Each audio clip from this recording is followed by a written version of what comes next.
ಎಲ್ರಿಗೂ ನಮಸ್ಕಾರ. ಚಿಣ್ಣರ ಕಲಿಕೆಗೆ ಸ್ವಾಗತ. ಮಕ್ಕಳ, ಇವತ್ತು ನಾನು 2ನೇ ಅಧ್ಯಾಯದ 27ನೇ ಶ್ಲೋಕವನ್ನು ಹೇಳ್ಕೊಡ್ತಾ ಇದ್ದೀನಿ. ಅರ್ಜುನ ಎಲ್ಲರನ್ನೂ ಕೊಂದರೆ, ಅವ್ರನ್ನೆಲ್ಲ ಕೊಂದರೆ ನನಗೆ ಪಾಪ ಬರಲ್ವಾ ಅಂತ ಕೇಳಿದಾಗ ಕೃಷ್ಣ ಹೇಳ್ತಾನೆ, ಕೊಲ್ಲೋದು ಯಾರನ್ನ? ಶರೀರನೋ ಆತ್ಮನೋ ಅಂತ ಹೇಳಿ ಅವನಿಗೆ ಎಕ್ಸ್ಪ್ಲೈನ್ ಮಾಡ್ತಾ ಇದ್ದಾನೆ ಆತ್ಮತತ್ವದ ಬಗ್ಗೆ.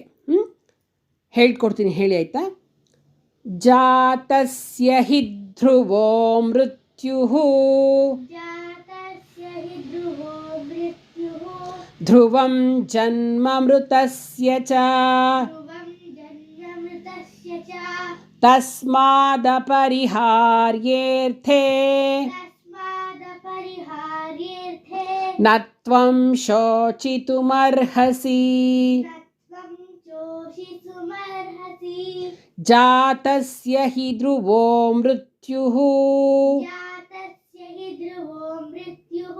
ಧ್ರುವಂ ಜನ್ಮ ಮೃತಸ್ಯ ಚ ತಸ್ಮಾದಪರಿಹಾರ್ಯೇರ್ಥೇ ನ ತ್ವಂ ಶೋಚಿತುಮರ್ಹಸಿ. ಜಾತಸ್ಯ ಹಿ ಧ್ರುವೋ ಮೃತ್ಯುಃ ಧ್ರುವಂ ಜನ್ಮ ಮೃತಸ್ಯ ಚ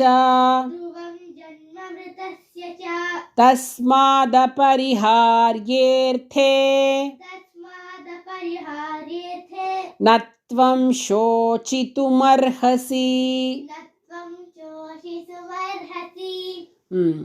ಏನರ್ಥ ಇದ್ರದ್ದು ಅಂದರೆ, ಯಾರು ಹುಟ್ಟುತ್ತಾರೋ ಅವ್ರು ಸಾಯಲೇಬೇಕು.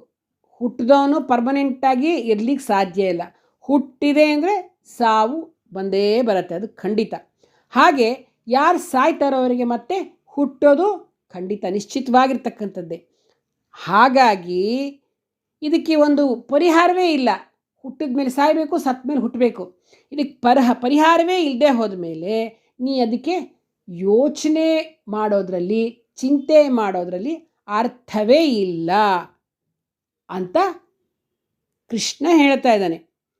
ಅಂದರೆ ನೋಡಿ, ಏನು ಹೇಳ್ತಾರೆ? ಪುನರಪಿ ಜನನಂ ಪುನರಪಿ ಮರಣಂ ಪುನರಪಿ ಜನನೀ ಜಠರೇ ಶಯನಂ ಅಂತ ಶಂಕರಾಚಾರ್ಯರು ಹೇಳಿದ್ದಾರೆ. ಅಂದರೆ ಹುಟ್ಟೋದು, ಸಾವು, ತಾಯಿಯ ಗರ್ಭದಲ್ಲಿ ವಾಸ ಮಾಡ್ತಕ್ಕಂಥದ್ದು, ಇದು ಪುನಃ ಪುನಃ ಬರ್ತಾ ಇರುತ್ತೆ. ಅದಕ್ಕೆ ಭಗವಂತ, ಇದರಿಂದ ನಾವು ಪಾರಾಗಬೇಕಾದ್ರೆ ಏನು ಮಾಡಬೇಕು? ಆ ಭಗವಂತನನ್ನು ಮೊರೆ ಹೋಗ್ಬಿಟ್ರೆ, ಮೋಕ್ಷವನ್ನು ಪಡೆದುಕೊಂಡು ಬಿಟ್ಟರೆ ಮತ್ತೆ ಹುಟ್ಟು ಸಾವು ಬರೋದಿಲ್ಲ. ಮತ್ತೆ ಹುಟ್ಟಲು ಬೇಕಾಗಿಲ್ಲ, ಸಾಯಲು ಬೇಕಾಗಿಲ್ಲ ಅಂತ ಸ್ಥಿತಿ ನೀ ಹೇಗೆ ಪಡ್ಕೋಬೇಕು ಅಂದರೆ, ನೀನು ಮೋಕ್ಷ ಪಡ್ಕೊಂಡ್ಬಿಟ್ರೆ, ಅಂದರೆ ಭಗವಂತನ ಜೊತೆನೇ ಇರ್ತೀಯ. ಆವಾಗ ನೀ ಮತ್ತೆ ವಾಪಸ್ಸು ಭೂಮಿಗೆ ಬರೋದಿಲ್ಲ. ಅಂಥ ಸಂಸಾರ ಸಾಗರದಿಂದ ನನ್ನ ರಕ್ಷಣೆ ಮಾಡು ಅಂತ ಹೇಳ್ತಕ್ಕಂಥದ್ದು ಅಲ್ವಾ. ಈ ಒಂದು ಶ್ಲೋಕ ಏನು ಹೇಳುತ್ತೆ ಅಂದರೆ, ಹುಟ್ಟಿದ ಮೇಲೆ ದೇಹ ಸಾಯಲೇಬೇಕು, ಸತ್ತ ಮೇಲೆ ಮತ್ತೆ ಹುಟ್ಟಲೇಬೇಕು. ಮನುಷ್ಯನಲ್ಲಿ ಸಾಕಷ್ಟು ವಾಸನೆಗಳಿರುತ್ತೆ. ಏನು ವಾಸನೆ ಅಂತಂದರೆ, ಅವನು ಭಾಳಷ್ಟು ಏನು ಅವನಿಗೆ ಆಸೆಗಳಿರುತ್ತೆ.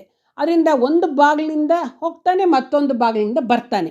ಅಂದರೆ ಏನಂತಂದರೆ, ಹುಟ್ಟು ಮತ್ತು ಸಾವಿನ ಮಧ್ಯೆ ಇರತಕ್ಕಂಥ ಜೀವನವೇ ಇದೆಯಲ್ಲ, ಅದು ವಿರಾಮ ಕಾಲ. ಅದು ಹುಟ್ಟು ಸಾವೆಂಬ ಚಕ್ರವನ್ನು ಯಾರೂ ಕೂಡ ಪರಿಹಾರ ಮಾಡ್ಕೊಳ್ಳೋಕ್ಕಾಗಲ್ಲ. ಆದ್ದರಿಂದ ಭೀಷ್ಮ ಮತ್ತು ದ್ರೋಣ ಎಲ್ಲರೂ ಕೂಡ ಹುಟ್ಟಿದ್ದಾರೆ ಅಂದರೆ ಸಾಯಲೇಬೇಕು. ಸಾಯಕ್ಕಿದೊಂದು ಅವಕಾಶ. ನಿನ್ನಿಂದ ಸಾಯಬೇಕಾಗಿದೆ, ಅದರಿಂದ ಸಾಯ್ತಾರೆ. ಅದಕ್ಕೆ ಪರಿಹಾರ ಇಲ್ಲ, ಅದನ್ನು ನೀನು ಅಳಬೇಡ, ಅತ್ರೆ ಪ್ರಯೋಜನ ಇಲ್ಲ ಅಂತ ಕೃಷ್ಣ ಅದಕ್ಕೆ ಹೇಳ್ತಾನೆ. ಜೊತೆಗೆ ಈ ಸಂಸಾರ ಸಾಗರದಿಂದ ಪಾರಾಗಬೇಕಾದ್ರೆ ಏನು ಮಾಡಬೇಕು ಅನ್ನೋದನ್ನು ಹೇಳ್ತಾನೆ. ಹುಟ್ಟು ಸಾವು ಬರ್ದೇ ಇದ್ದಂಗೆ ಹೆಂಗೆ ನೋಡ್ಕೋಬೇಕು ಅನ್ನೋದನ್ನು ಕೂಡ ಮೋಕ್ಷದ ವಿಚಾರವಾಗಿ ಅವನು ಮುಂದೆ ತಿಳಿಸ್ಕೊಡ್ತಾನೆ. ಹೇಗಿದ್ದರೆ ನಿನಗೆ ಹುಟ್ಟು ಸಾವಿನಿಂದ ನಾವು ಅದರಿಂದ ಪರಿಹಾರ ಆಗುತ್ತೆ, ಹೇಗೆ ತಪ್ಪಿಸ್ಕೊಳ್ಬಹುದು ಅಂತಕ್ಕಂಥ ವಿಷಯವನ್ನು ಅವನು ಮುಂದಿನ ಶ್ಲೋಕಗಳಲ್ಲಿ ಕೃಷ್ಣ ಹೇಳ್ತಾನೆ. ಈ ಶ್ಲೋಕವನ್ನು ಹೇಳ್ಕೊಳ್ತಾ ಇದ್ದರೆ ನಮಗೇನಾಗುತ್ತೆ ಗೊತ್ತಾ? ಈ ಲೌಕಿಕ ವಸ್ತುಗಳಿರುತ್ತಲ್ಲ, ಚಿನ್ನ, ಬೆಳ್ಳಿ, ದುಡ್ಡು, ಬಟ್ಟೆ, ಮನೆ, ಮಠ, ಹೊಲ, ಈ ಥರ ಎಲ್ಲ ವಿಷಯಗಳ ಬಗ್ಗೆ ಏನು ಆಸೆ, ಅತಿಯಾದ ಆಸೆಯಿಂದ ನಾವು ಅದನ್ನು ಪಡೀಲಿಕ್ಕೆ ಬಹಳಷ್ಟು ಕಷ್ಟಪಡ್ತಿರ್ತೀವಲ್ಲ, ಅಂಥ ವಸ್ತು ವ್ಯಾಮೋಹಗಳೆಲ್ಲ ನಮಗೆ ಕಡಿಮೆ ಆಗಿ ಹೋಗ್ಬಿಡುತ್ತೆ. ನಮಗೆ ದುಃಖ ತಪ್ಪುತ್ತೆ. ಮಕ್ಕಳ ಈ ಶ್ಲೋಕ ಅರ್ಥ ಆಯ್ತಲ್ವಾ? ಮತ್ತೆ ಒಂದು ಸರ್ತಿ ನಾವು ಹೇಳೋಣವಾ? ಜಾತಸ್ಯ ಹಿ ಧ್ರುವೋ ಮೃತ್ಯುಃ ಧ್ರುವಂ ಜನ್ಮ ಮೃತಸ್ಯ ಚ ತಸ್ಮಾದಪರಿಹಾರ್ಯೇರ್ಥೇ ನ ತ್ವಂ ಶೋಚಿತುಮರ್ಹಸಿ. ಶುಭಮಸ್ತು.